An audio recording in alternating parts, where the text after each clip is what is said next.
First, live, local. This is Fox 12 Now. Hello everyone, this is Fox 12 Now. Thanks for joining us. I'm Greg Nibbler. We are live streaming here from the Fox 12 Oregon newsroom, but I wanted to start off this segment by just showing you that and a couple of pictures here that relate to directly what we're going to be talking about. And that is a log jam. That's a big log jam. That's on the Molalla River right now.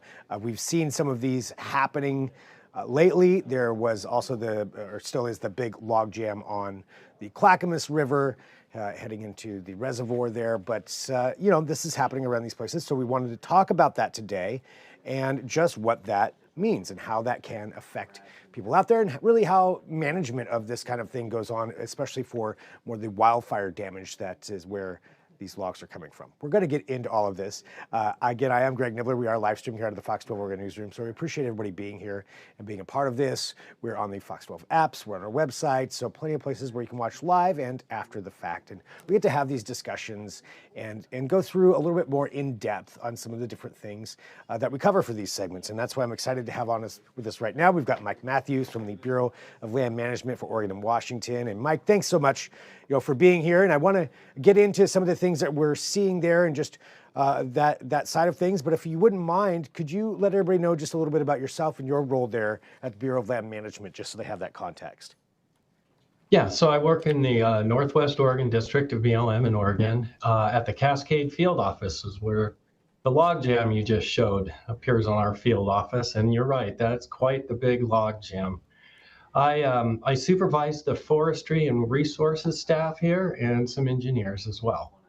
All right, and so dealing with some of these wildlands here that we have, for the Bureau of Land Management. And I think to start off, just kind of going through what we're seeing right there, when we're talking about looking at some of those trees, from my understanding, a lot of those could still be from those wildfires that that were up there. And of course, we had that flooding that happened in December.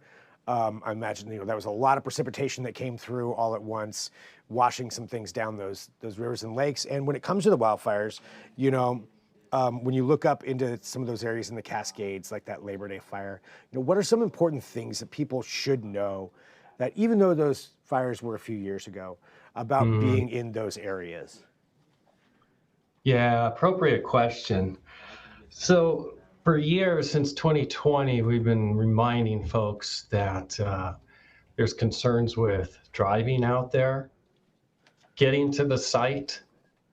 We were having quite a few logs coming down on the road. We do have some shallow landslides that block the road. In rare cases, a culvert will plug heading out there. But there's a few, I guess, general concepts we're trying to let folks know. And that is, know before you go. Do some intel, talk to some people. There's some websites that share information out there. Get your intel.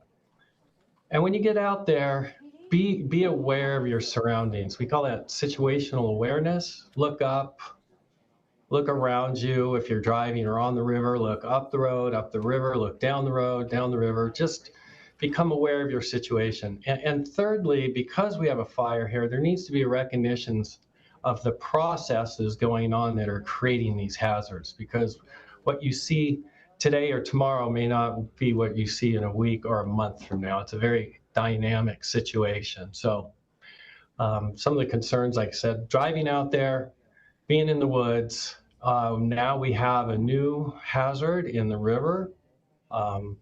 And since you asked, yes, it's directly related to the fire.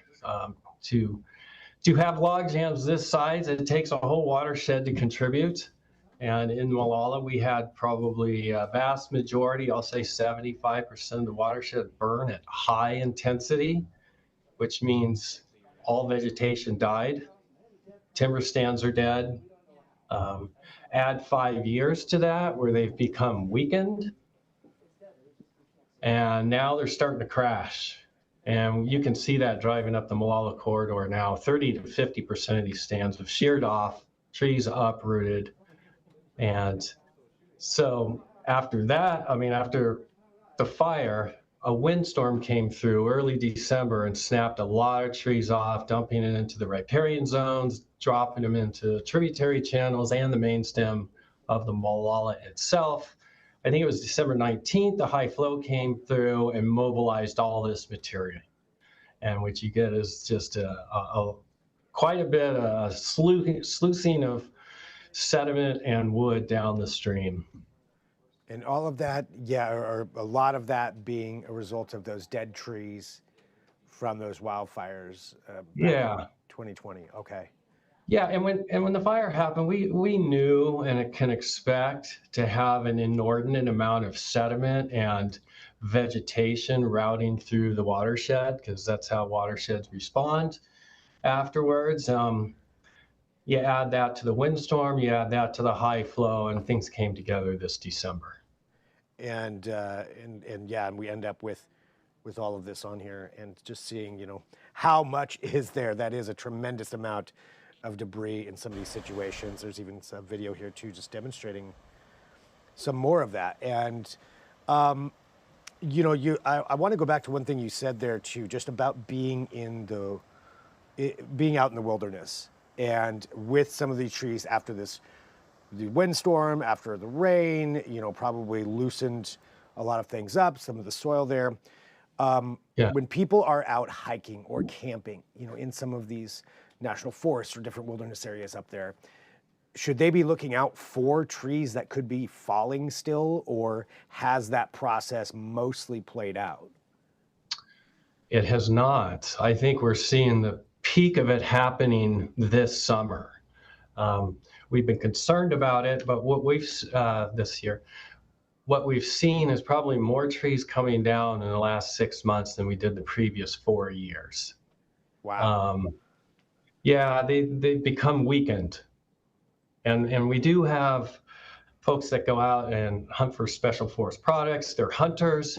There's a horse group out there that likes to ride the trails. And of course, we have hikers.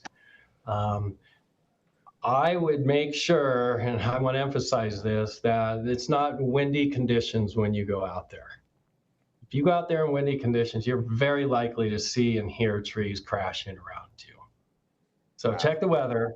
Yes. Yeah, check the weather and look up. You'll see them all around you, and avoid those areas. You mentioned that know before you go aspect as well. Yeah. Are there maps or any kind of notifications or something that somebody can look up and be like, hey, this area, maybe it's just not even worth the risk of going to a certain area, something like that? Yeah, know before you go would be understand the weather situation you're in. Are we going to have rain, wind? BLM also posts information on hazards out in the area. And I know there's some other websites where users interface with the website and upload identified hazards. So look at some of those. I know the Marine Board is real big with, speaking of river systems, identifying river hazards. And in fact, I think the Marine Board does have these hazards on their website now. So there's some websites. Talk to people, get a feel for you're gonna encounter. Make sure the weather's appropriate. It's kind of the know before you go. Yeah, know before you go. When it comes to, looking at something like this, and you mentioned some of the reporting, or, as much as BLM is out there for a lot of places, I'm sure you can't be everywhere in an entire forest at all times. So if there are people out there who notice specific areas with issues, is there a way for them to help you out or notify a proper authority just about an area that could be a specific hazard? Yes. They are great eyes for us on the ground. We get a lot of information from the public. Certainly call our office and let us know. We do have river rangers that patrol the area regularly. Stop one of them, talk to them. We are also in coordination with the county law enforcement, local law enforcement, let them know. And it seems with today's age that a social media site seems to reach quite a few people as well. So it helps us a lot to get that communication. Then we can turn around and communicate with other folks about that. Yeah, good. So get that information out there if you see something along these lines. Just to go back to one other thing you mentioned, and I'm sure we'll know more about this here in the coming months, but since you're seeing so many of these trees fall down, what is the plan once that goes on? Is it to let them naturally, run out decompose or whatever it may be in wherever they fell, or is there a plan to remove them or anything like that? Well, it's certainly location dependent. Gotcha. We've been very diligent and worked hard for the last few years clearing hazards away from roadways. And anytime we see those, we remove those, with the caveat that these are always still popping up. So the roads we cleared one year may have more dead trees the next year. But along roads, transportation systems for public safety, campgrounds, any user area, we're being very diligent in removing the trees. Outside of that, for the most part, they're going to remain on the ground. It's just too big a scale for us to be able to do anything. It's just a massive scale out there. Yeah, so our sensitive areas, recreation roads, yes, but across the landscape, they'll become soil properties. So definitely something to really pay attention to if you're going out into those areas, off the beaten path a little bit, where this could be at. This is great information, I think, for people to have. Mike, anything else that you think is really important, just for the people to know, about the work that you're doing, about these log jams and things like that people may be encountering out there? Well, I guess the last point I brought up at the beginning was recognitions of the process leading to these hazards. It's ongoing.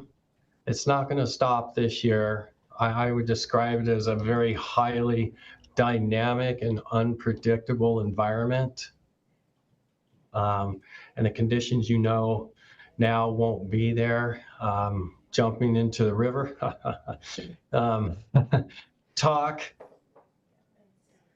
It's a good idea to scout the river. It's a good idea to check some of the websites that list hazards. I guess a little extra caution to those boaters or kayakers that are familiar with the Molalla River and they have memory of how to run a rapid or a riffle or a chute. Don't rely on that memory. It has likely greatly changed out there. So do your due diligence and scout, because it's likely different than you remember. That's very good information, because I'm sure there's a lot of people who have been doing it for years or decades even, and things are different. Things could be very much different. And we're doing a good job, or we're putting up signs at put-ins and along the river. So keep an eye out for signage that we put in that identifies there's hazards downstream. Yeah, keep an eye out for downstream. And if you see anything that looks suspicious, pull out. We've been talking about these larger jams, but it just takes one piece of wood to ruin a kayaker's day. So yes, we've highlighted these large jams, but there's wood strewn throughout that entire system. And any one of those could ruin a good boating day. All right. And good information for everybody to know, to be safe and be careful out there. That's a lot to take in and follow up there on those websites and to make sure, and as you mentioned, know before you go. I think that's a really good idea to look these areas up. I myself love going out into the wilderness out in those areas too, and I'm going to be thinking about that now, just to make sure that I'm well aware, because it's easy to become a little bit complacent and just go back to that previous knowledge, but things are different, is what you're saying. They sure are. So look around. Look around. All right. Well, Mike, thank you. Thanks, Greg. Thanks a lot. I appreciate it. And for everybody watching, again, this is Fox 12 Now. And as I mentioned, we get to have these longer form discussions and just segments going into this. If you have questions that you would like to propose, or maybe for a segment, something like that, feel free to send me an email, fox12now@kptv.com, and we'll see what we can do. And we have more coming up for you here throughout the afternoon. So we will be back. If you're watching on our website or apps, you'll see this programming switch for a little bit, but I'll be here if there's any breaking news as well. But for now, I'll talk to you soon. I'm Greg Nibbler. This is Fox 12 Now.